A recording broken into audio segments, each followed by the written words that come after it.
Hi guys, we are back. It is Tom and Alex, I and today we are going to be talking about Erling Haaland and also a bit about Scott Parker. I hope you do enjoy. If you do, please be sure to like and subscribe. And without further ado, we will get into it. yeah, so we're gonna go on to Scott Parker's sacking first, just because literally happened yesterday. It just seems a bit of Yeah. a crazy one for me, that because he got a great result at home on the opening day against Aston Villa. No one was really expecting them to win it, and then having three of the tougher sides in the league, City, Liverpool, and Arsenal in a row, and just off the back of losing those three, which you kind of expect them to, he's got sacked. It's I crazy. It's baffling, but did you see the statement that Bournemouth have put out? It seems like they had a little cheeky dig at him there where they were like asking for too much, we want togetherness and all that. And I thought it was questionable, but it does seem there's more going on than just the results because Yeah. as much as it is baffling that they've had three of the hardest games to start the season off and they haven't won any of them, but they're not going to win any of them because it's Bournemouth, who everyone predicted is 20th. But then they obviously had won the first game, which was a massive feat for them as a club. And everyone predicts them to come bottom. They probably will, but they probably will get Sean Dyche. So that might put a cat amongst the pigeons. But then you look at like what you expect from Bournemouth, and it can't be a results point of view because even though they lost 9-0, we've seen Bournemouth's rivals Southampton lose 9-0 twice in the Premier League. And Eve and come back from it because of a superb manager in Hasenhüttl. And I think that Parker, while he isn't Hasenhüttl's level, is a very good manager. And I don't think he was really at fault for that 9-0. I know they changed to a 4 at the back, but it is a bit baffling, as you say. I do agree. It's not the most clever decision, and it can only come down to the fact that they must have fallen out with him behind the scenes. Yeah, there must have been something extra. I mean, if you look last season with Arsenal losing their opening three games, and two of them being against the tougher side, you had Chelsea and City early on. If Arteta had been sacked then, I would have thought that's a bit ridiculous. And I think it's even more important when you're a smaller side to keep your manager, because you don't have all the funds straight away to pump into the team if a new manager Yeah. comes in. Say if I Arteta mean, was to be sacked last season. going on about say Arteta last season. To be fair, I think this is a side point, but the world lost their minds a bit because there was calls for his head and stuff when they didn't caveat that in the Brentford game we had like six first team players out. Party was out. We had COVID going around the whole group. I think we had 9 overall and 6 with COVID, and the Premier League said no. We have set dates with TV schedules. You have to keep to it for the opening day. They made us play. We played with Balogun, Niles, etc. All these like bit part players. And it's a no wonder we lost to Brentford, who were right up for it on the opening day. But anyway, that's in the past. Now we're going to the future, and a man of the future has to be Erling Haaland. As the City fan here, let me know what you think of his start. Oh my god, it's unbelievable because I think the media, obviously, especially the English media, it's so reactionary. I mean, after the Community Shield game against Liverpool, everyone was doubting how he'd do in the Premier League when it came to it, because he was quite quiet. But at the end of the day, it was just City hadn't had a long pre-season and we hadn't got into our stride really. And Hmm. goodness me, he's been in the right place at the right time, and that's exactly what City need at this moment. He's been Well, something that backs that up, that statement is 6 goals in 4 matches. I know one of them was a hat trick. He's also got an assist in the Premier League so far. Now, I don't think this is a bad statement, but let me correct me if I'm wrong. There is no way in this world that in 10 years' time this lad doesn't have a Ballon d'Or. I yeah, don't think there's any way in this world that it's not going to be him and Mbappe like for the Ballon d'Or every year. They're the next Messi and Ronaldo.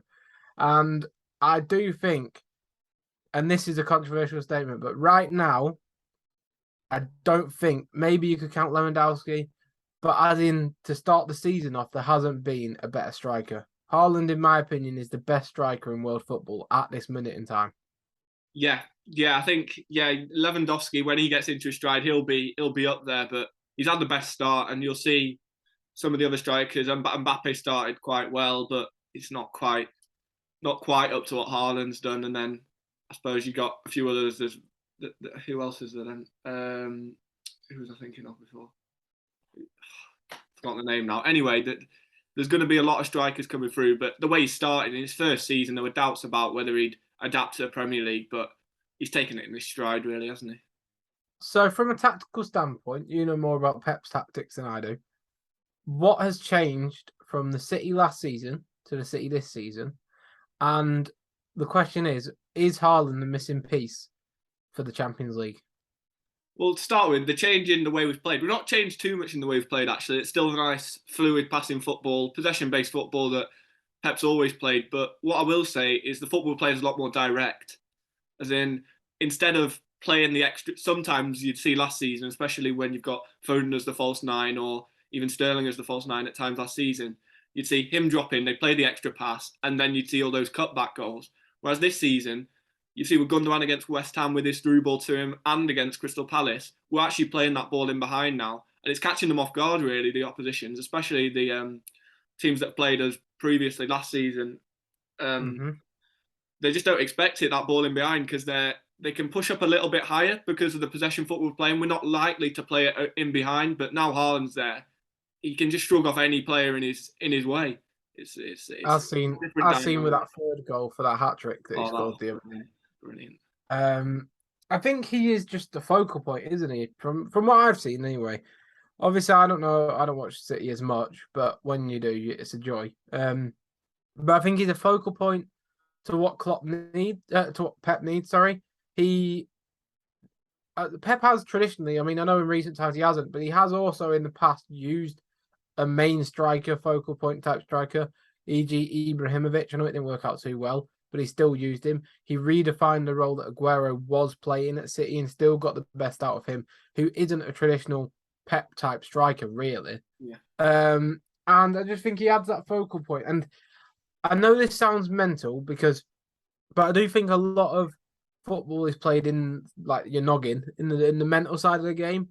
And for the opposition, there's a bit of a mental aspect about the game as to he feels inevitable. Yeah. You know he's going to score. You know it's going to happen at some point in time. And I think that is a key part to what he offers the team. He gives them an inevitability about the way they play. Yeah, definitely. I mean, there were a couple of games where he's had like 10 touches in the whole game, and it's that, as you said, that mental side of it. He's not seen on the ball that much in the whole game because he's not going to be someone who's getting too involved with the possession style football City play. But then he'll just pop up in behind the defensive line, and it'll finish it. That's the difference between him this season and having Foden false nine last season. Because while Foden is a great player, he's never been made to play down the middle at all. He's so strong as well, isn't he? He's so fast. He's like a battering ram. Yeah. He's not really a technical player, as in he is a technical player. He's got really good first touch, etc. But he's not a technical player in the essence of being able to beat 10 people from a dribble or really pick out a 50-yard pass, say like Kane does. Yeah. But he is just physically a defender's nightmare. If you play a low block, he's tall enough to win the headers. If you play a high line, he'll get him behind. He's physically amazing. And one thing that is noted in terms of his goals, he just wants it more than other players. And it's hard to keep that level up, I think, when you are a top performer, because you have to keep it up consistently even when you've won, and when you've got nothing to prove. And only time will tell when he's won the Premier League if he keeps up that motivation and desire. But right now, he just wants it more than anyone else on the pitch. Yeah, he looks so hungry. I just also want, while we're on the topic of City, I've seen today that City have been linked with Manuel Akanji from Dortmund. I was surprised about that. That's come out of nowhere for me, really. But I think that'd be a great bit of business as well. It seems we're It's because talking you need a about. fullback, isn't it? They're going to play him centre back, and Aki will become your Yes, backup left. he'll be more of a cover there, and also without it was talked. I was looking at the Athletic earlier today. It was looking about 17, 18 million for him. I think that'd be a great.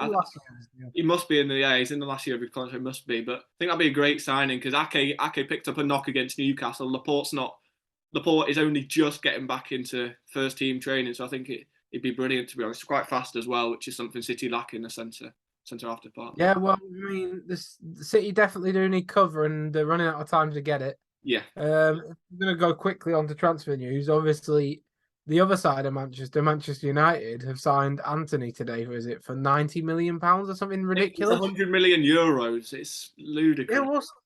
what's going on with that? He's not even like 40 million, maybe He's never 50. got 10 goals in an Eredivisie season. And it's the I Eredivisie. know It's nowhere near the level of the Premier League. I David really, Neres has put up better I numbers. know, It's I know, mad.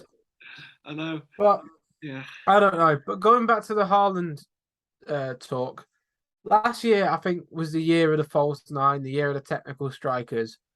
And from the basis of who's scoring the goals this season, especially, you think Kane, you think Son's having an off year. Salah so far doesn't seem the same player. It's all been the strikers. You look at Gabby Jesus getting man of the matches for Arsenal. You look at Haaland doing bits for City. You look at Kane scoring goals now for Tottenham early on, which is before the time he usually does score goals. And so on and so forth. Che Adams springs to mind as well as someone who's hit. Tony and Mitrovic as well. They've had great starts to the season, the pair of them. Yeah, just and Firmino, I mean, getting 3 the other day or 2 in the Oh, Liverpool game. yeah, he got hat trick again. I think it was it a hat Like, trick? 2 goals and 3 assists, I think it was. Unbelievable. even though he's not, say, a traditional striker, it does seem like the game has changed back and reverted back to form, and now it's the year of the striker being the focal point again. Yeah, it does. Yeah, But yeah, it's crazy how it can like, change so quickly. I know it's mad. Different styles will come and go, though. I think regarding Haaland, where did you think he's going to get any honors this year, like a Player of the Year, a I think Ballon d'Or? I think he can. For starters, I think his main goal's got to be to get the Golden Boot in the Premier League. The only thing that I think stopping him from getting that is an injury, because Haaland's issue is Yeah, when he gets injured, it's usually long term, and that is my slight yeah, worry. he That's isn't. my He's slight quite worry. injured prone, isn't he? Yeah, but so He's Harry quite Kane an has always injury got prone. an ankle problem, hasn't he? But yeah, I think if he stays fit, it's got to be Golden Boot and just try even the Champions League Golden Boot. I think if he gets the most goals in the Champions League this season, I can't see how City can't win it this year. If he is if he outscores everyone else, I think we can definitely win it this year. It's a big if though, but Yeah, where do you think? How many goals do you think Haaland's going to pick up this season in the Premier League for Manchester City? a tough one because so last season it was it 23 that was the top goal scorers. Salah and I Son think so. tied. Yeah, I I think so. think The season I was think I 22. think 25 for Haaland. I think that's realistic. I'm gonna. I'm gonna go. I'm gonna go for it. 31. He's gonna. Well, the record's 32, isn't it? That Salah set, or I is it think 33? I can't I don't remember. know. It's around I 30. think he'll just come short. He'll just come short of the record and get 31. Yeah, that would be unbelievable. I mean, if he got 31 goals and City didn't win the league, I don't know what's happened there. Oh, you win the league by a by a landslide, No, but I think that Haaland, provided he stays fit, is capable of 31. definitely. I think he's definitely capable of it. It's just whether teams figure him Yeah. out because I don't think as of yet I think he's shocked everyone. Obviously, he's had hit the ground running as the season started, but if teams start figuring out possibly with everyone playing a low block against him, he seems to have struggled a little bit more in the games where the teams have played that Yeah, but sort of style. But pop up. But yeah, he's always there. That's the thing. he's the best striker in the world right now. Yeah, he is. I'm just saying it there. And that's how we'll end it. That's how we'll end the video. Thank you very much for watching. Please be sure to like and subscribe for more from me and Alex. And we'll see you next time. Goodbye. Bye.